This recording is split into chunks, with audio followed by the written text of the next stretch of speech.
nkunda gutera story ndi kubwiriza nabwiye abantu ndababwira ngo intama mu kubaho kwayo ihora itinya ko izaribwa n'ikirura ariko ikiza kitangaza umunsi umwe iribwa n'umwungeri wayo. So umuntu ukwegereye ukwereka ko akwitayeho uwo muntu ukwiriye kuzumutekerezaho kabiri. Uwo muntu ukwiriye kumutekerezaho kabiri. Tuganire pointi nka 3 zituma urugo rubaho. Nguko urugo rusenyuka inshuro nyinshi 70%. Abavuga butumwa b'abanyamurenge bagenzi banjye babwiriza mu macaca y'abanyamurenge, ariko nje nagize umugisha wo kugera mu macaca y'abanyamahanga. Abantu batari abanyamurenge benshi ni nabo dukorana, niyo mbarimo mba numva nashitse.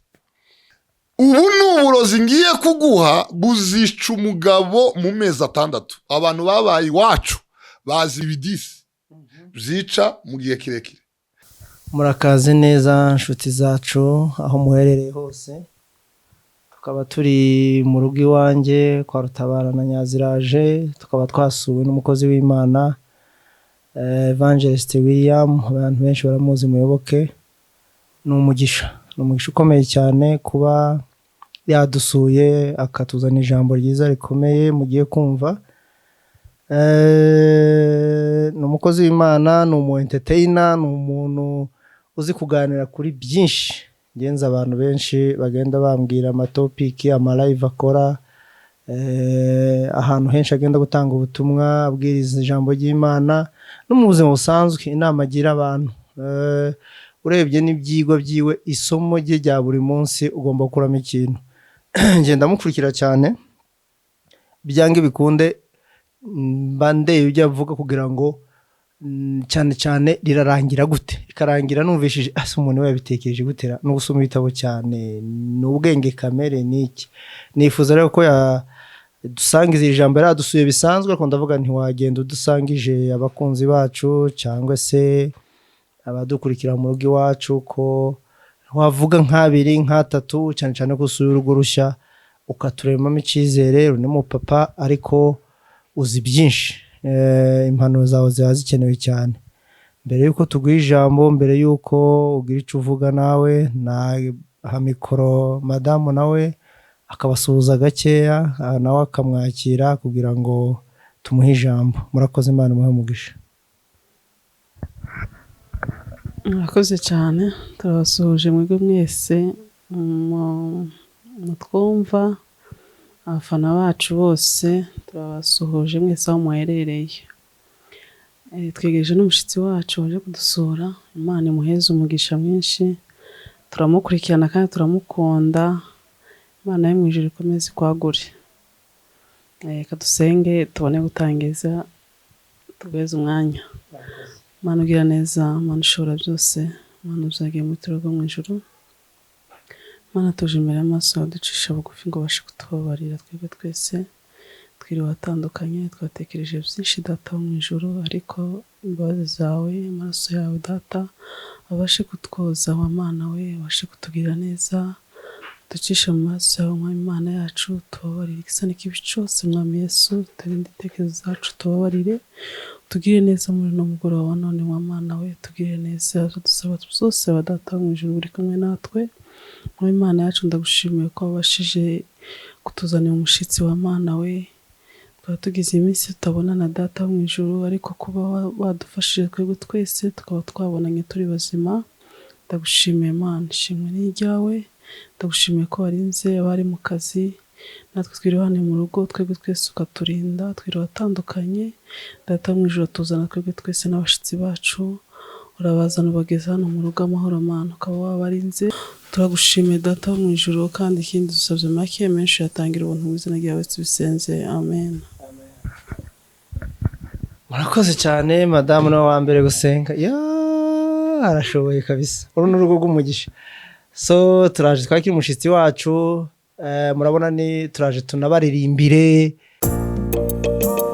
amahoro nagambe mu mitima y'abantu, uca bugufi kuganze mu miryango y'abantu.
kandi muhezagirwe. Indirimbo nshyashya muri kumva, ibihangano bishyashya bivuye mu iyerekwa agiye kutubwiriza nk'urugo rushyashya, haba harimo ibibazo byinshi.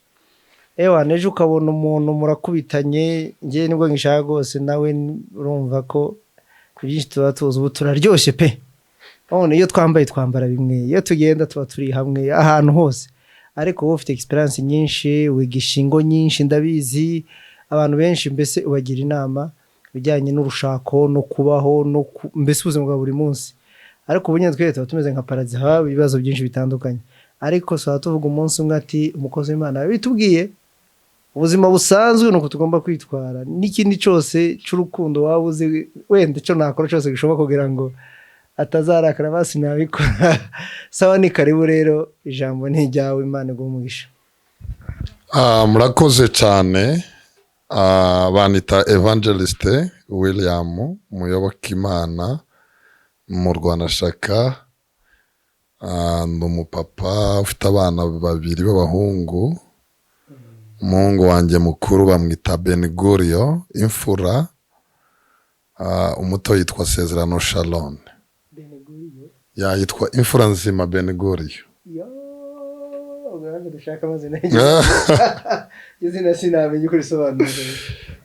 Maze imyaka 8 mfite urugo, maze imyaka 8 nshatse.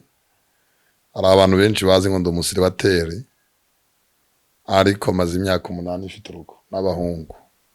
Sinzi impamvu abantu babona ndi umusiribateri kandi nirirwa mvuga kuri social media abahungu banjye. Suko nashatse ukiri muto kabisa, urebye wese ngo babura gasetse twanganara abana ariko bana babiri experience y'urugo. So tushimye Imana ko turi aha, dushimye Imana ikaze muduhaye. Nukuri turabanezerewe cyane, turabanezerewe cyane. Ndagira ngo tuganire pointi nka 3 zituma urugo rubaho. Pointi ya mbere turi buganireho, pointi y'ubwenge bw'umugore.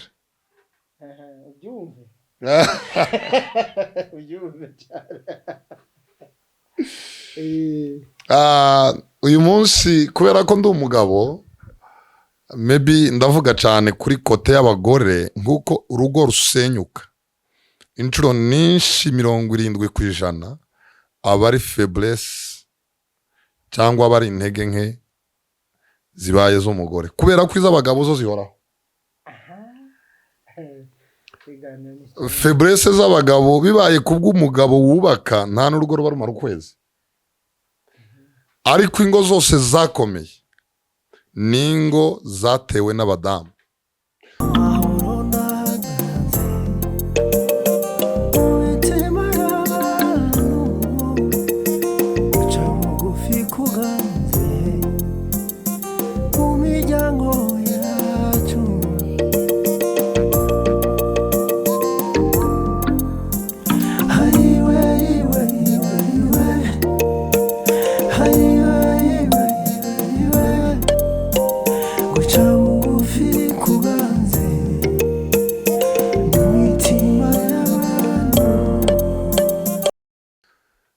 Naho abagabo twese iyo tuja tukava, uhereye kuri njye uri kuvuga, ndahamya neza ko urugo rwanjye kuba ruriho n'ubwenge bw'umugore.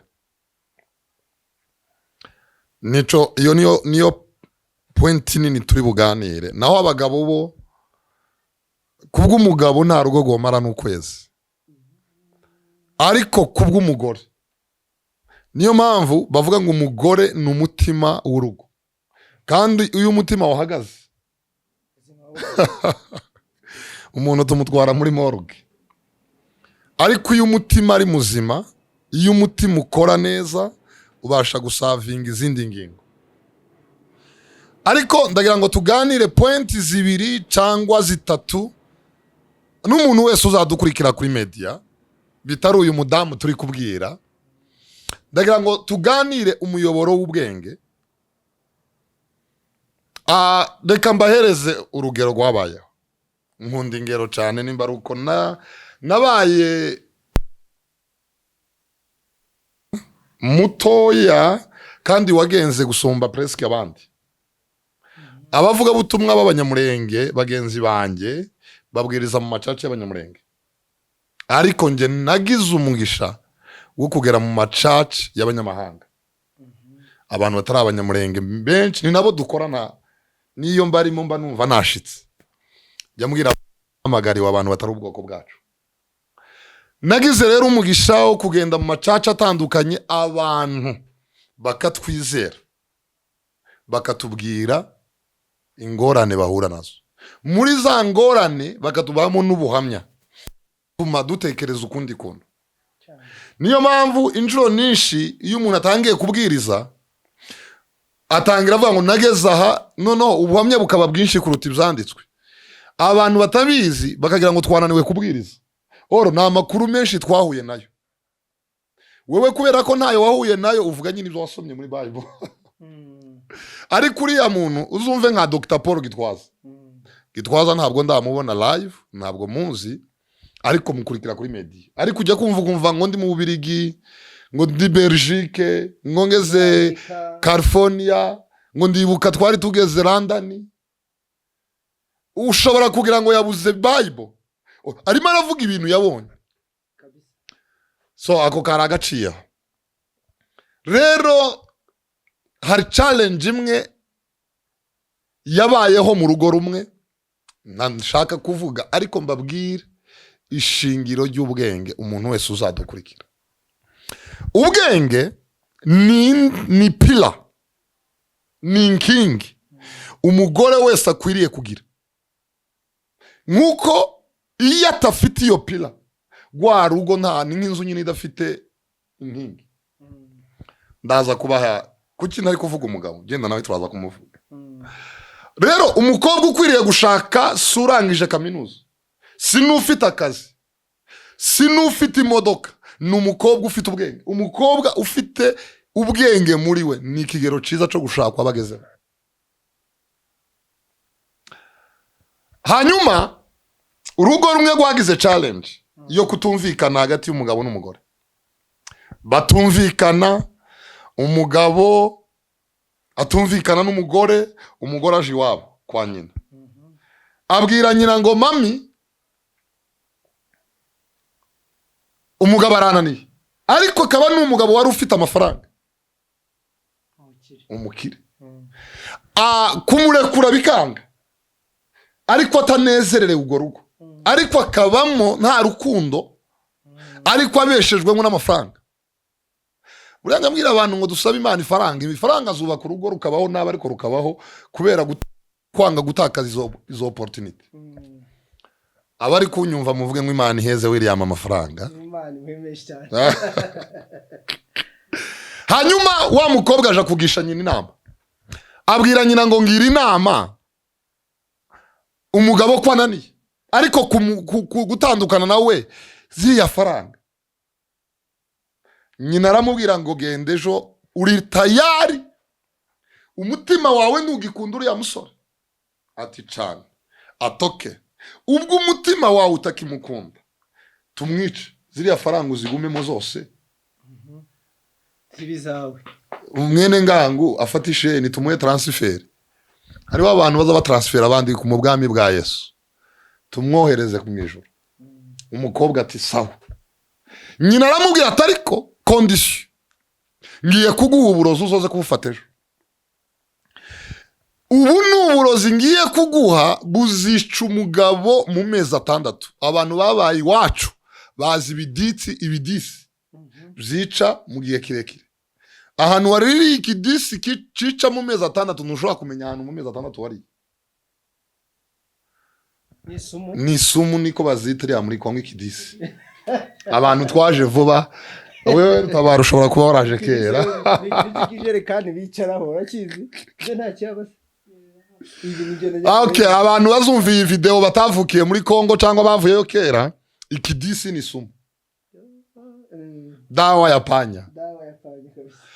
Umugore nyina w'umukobwa abwira umukobwa ngo iyi sumu ngiye kuguha ndaguha ifu, uzoza umuminjirira mu byo kurya Monday to Sunday, kandi kugira ngo batazaza kuremarika ko ari wowe wamwishe muri aya mezi 6 ugomba kwitwara neza ku buryo umugabo azapfa nta muntu n'umwe uri kugukeka.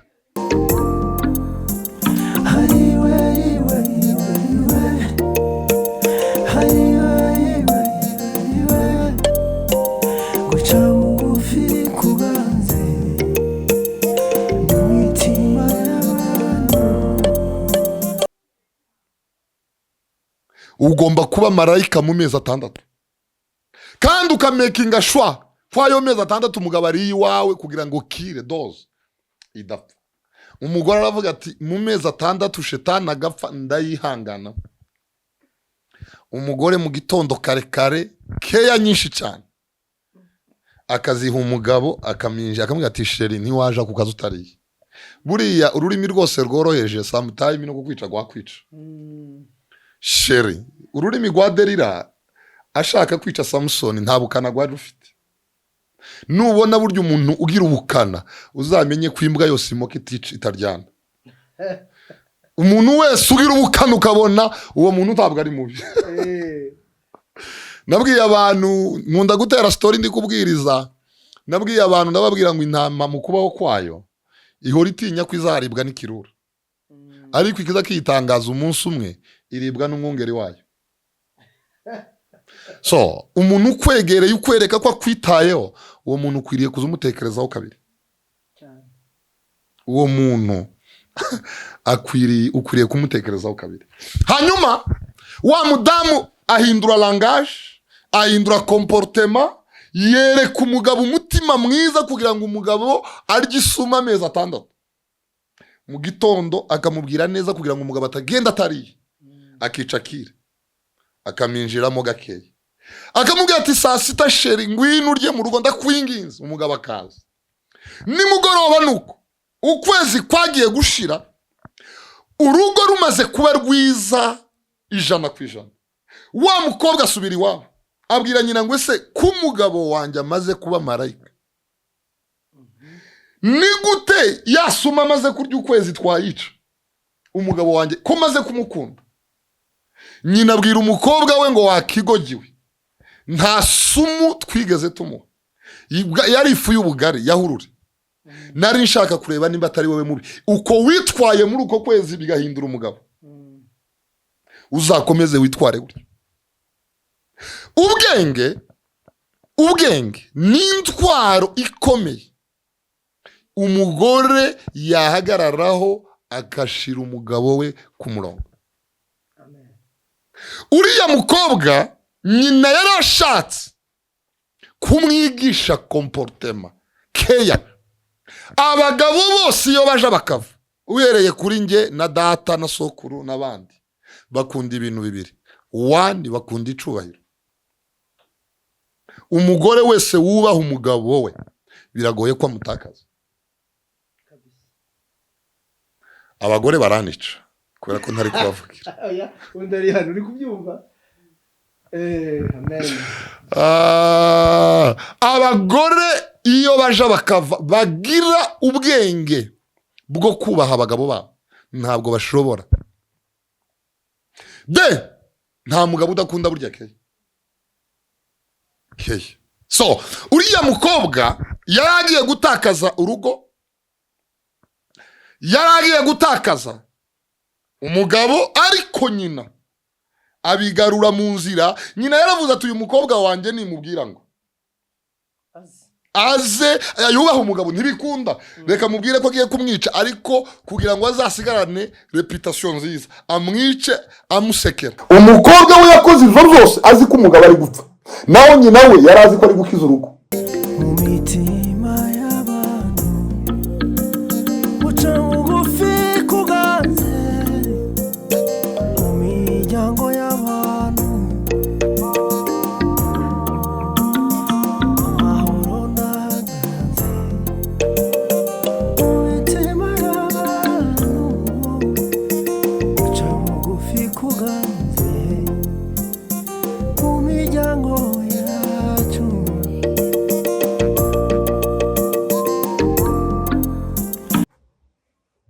So bubakiwe n'ubwenge bwa nyirabukwe. So ubwenge, abadamu muri kunyumva, ubwenge nugira ubwenge uzabana n'uwo mugabo. Ikindi abagabo bakunda, ndaje mvuge n'ibyo abagore bakunda ariko sinomenya ibyo abagore bakunda kuko nari umugore, ariko ndaza kugikuha generalize. Abagabo iyo baje bakava bakunda abagore babwira arangaje yihumura cyane. Iyo umugabo akubiswe n'ibi, umugore we akamubwira ngo sheri ihangane tuzabinyuramo, abamuhaye kapito, abamwongerereye imbaraga cyane. ariko umubare munini wa bakina mama ubyumva avuga ngo mbega naje narashatswe. Iyo ni totari kwaba aciye umugabo amazi. Ariko umugore w'ubwenge muri faiblesse y'umugabo we aramubwira ngo humura, I know, ndabizi uzabinyura. Ndabahereza ingero z'abagabo babiri gusa nako batatu. Ndabaha urugero rwa Nelson Mandela ari muri gereza afunzwe. Iyo umudamu we yamusuraga Winnie Mandela yaramubwira ngo I know uzava muri uyu mwobo uyobore South Africa. Komera. Uru ni urugamba w'igihe gito. Abagore bagira iyo langaje nubwo umugabo yamutazagenda agaruka cyane. Iyo umugore abwira umugabo ngo ndabizi ko twakenye turaburaye ariko ndabizi ko ejo uzabona ifaranga, ndabizi ko abana babuze minerval ariko sheri ndabizi ejo Imana izayaguha. Niyo mpamvu Bibiliya yita abagore abafasha, ni abantu baza kudufasha ibyatunaniye. So mwabadamu mwe mushobora kuba mutagira amafaranga yo guha abagabo banyu ariko gira rangaje musubizamo ibyiringiro. Ndabaha urugero rw'umugabo bita Apotre Masasu. Buriya ndamukunda cyane Apotre Masasu, daddy wacu wa Restoration.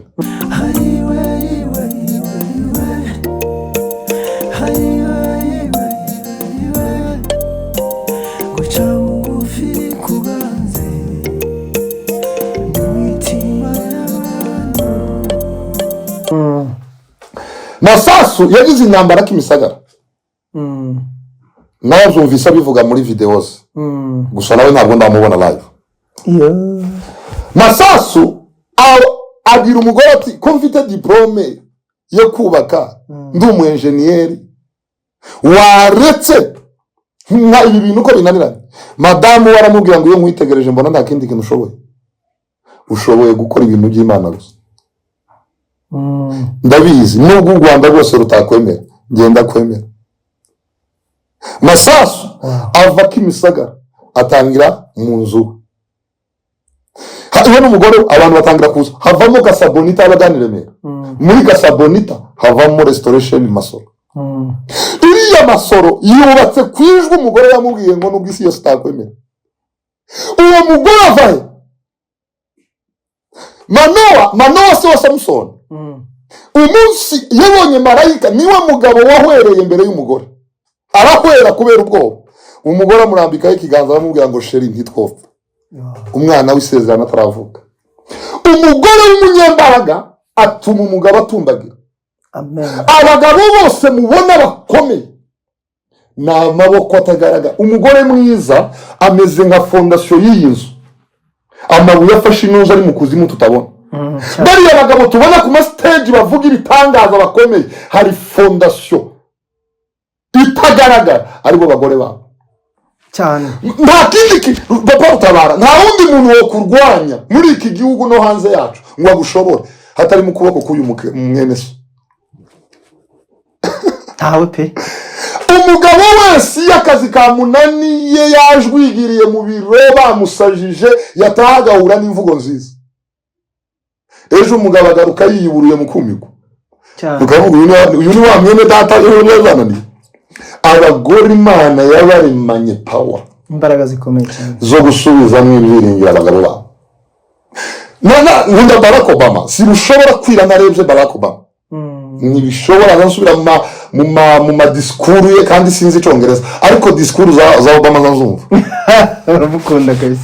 Icyongereza sinzi ariko disikuru za Obama zanzumva kandi disikuru za Obama nta kinyamurenge kibamo. icyongereza c'abandi sinkizi ariko icya Obama kubera kumukunda. Michelle Obama yabwiraga umugabo we akamubwira ngo niwe wamushize muri politiki, wamwijije mu bintu byo kuja muri politiki kugeza umugabo wabaye president. Yaramubwiye ngo nza ngureba nkabona kino gihugu ukiyobora. Michelle Obama aramutinyura. Abagore n'imbaraga zitinyura abagabo.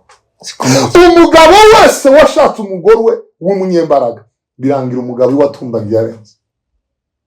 Ariko umugabo wagize umwaku